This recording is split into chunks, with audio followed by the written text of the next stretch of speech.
कि यदि हनुमान जी ने अपना जीवन ब्रह्मचारी होकर बिताया और कभी भी पारिवारिक जीवन को नहीं अपनाया तो उनका बेटा कैसे हो सकता है।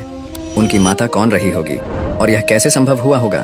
कहते हैं कि उनके बेटे का जन्म किसी स्त्री से नहीं बल्कि एक मछली से हुआ था और पूर्व जन्म में वह कोई अप्सरा थी। जी हाँ दोस्तों, आपने सही सुना।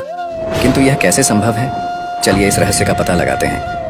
एक प्राचीन कथा के अनुसार जब रावण ने हनुमान जी की पूंछ में आग लगा दी थी तब हनुमान जी ने अपनी पूंछ से पूरी लंका को जला दिया।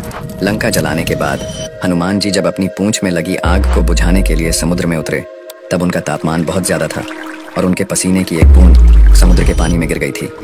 उस बूंद को एक मछली ने पी लिया और वह गर्भवती हो गई। इसी प्रकार से हनुमान जी का बेटा मकरध्वज पैदा हुआ। पिता पुत्र का महासंग्राम। रामायण के अनुसार जब रावण राम जी के हाथों हारने लगा तो उसने पाताल लोक के स्वामी अहिरावण को राम और लक्ष्मण का अपहरण करने के लिए मजबूर किया। अहिरावण एक मायावी राक्षस राजा था और वह अपनी माया की शक्ति से किसी का भी रूप ले सकता था। उसने हनुमान जी का रूप धारण करके श्री राम और लक्ष्मण का अपहरण किया और उन्हें पाताल लोक ले गया। जब यह बात राम जी की वानर सेना में सबको पता चली तो सब जगह हल्ला मच गया। हनुमान जी उन्हें ढूंढते हुए पाताल लोक पहुंचे, जहां उन्होंने देखा कि वहां 7 द्वार थे और हर द्वार पर एक पहरेदार था।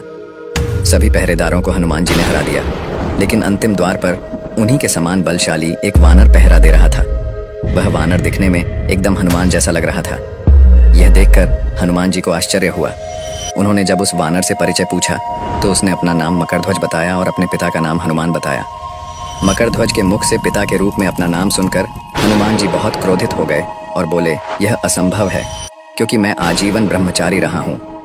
हनुमान का परिचय पाते ही मकरध्वज उनके चरणों में गिर गया और उन्हें प्रणाम कर अपनी उत्पत्ति की कथा सुनाई। यह सब सुनकर हनुमान जी ने मकरध्वज को अपने गले से लगा लिया और मान लिया कि वह उनका ही पुत्र है, लेकिन यह कहकर कि वह अभी अपने प्रभु श्री राम और लक्ष्मण को लेने आए हैं।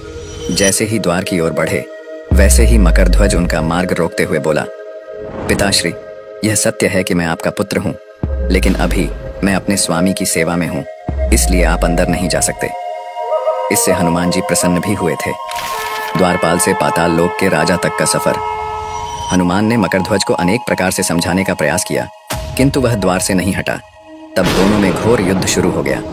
देखते ही देखते हनुमान जी उसे अपनी पूंछ में बांधकर पाताल में प्रवेश कर गए। हनुमान सीधे देवी मंदिर में पहुंचे, जहां अहिरावण राम लक्ष्मण की बलि देने वाला था। हनुमान जी को देखकर चामुंडा देवी पाताल लोक से प्रस्थान कर गईं। तब हनुमान जी देवी रूप धारण करके वहां स्थापित हो गए। कुछ देर के बाद अहिरावण वहां आया और पूजा अर्चना करके जैसे ही उसने राम लक्ष्मण की बलि देने के लिए तलवार उठाई वैसे ही भयंकर गर्जन करते हुए हनुमान जी प्रकट हो गए और उसी तलवार से अहिरावण का वध कर दिया। तो जब हनुमान ने राम लक्ष्मण को बंधन से मुक्त किया तब श्री राम ने पूछा, हनुमान, तुम्हारी पूंछ में यह कौन बंधा है? बिल्कुल तुम्हारे समान ही लग रहा है, इसे बंधन मुक्त कर दो। हनुमान ने मकरध्वज का परिचय देकर उसे बंधन मुक्त कर दिया। मकरध्वज ने श्री राम के समक्ष सिर झुका लिया।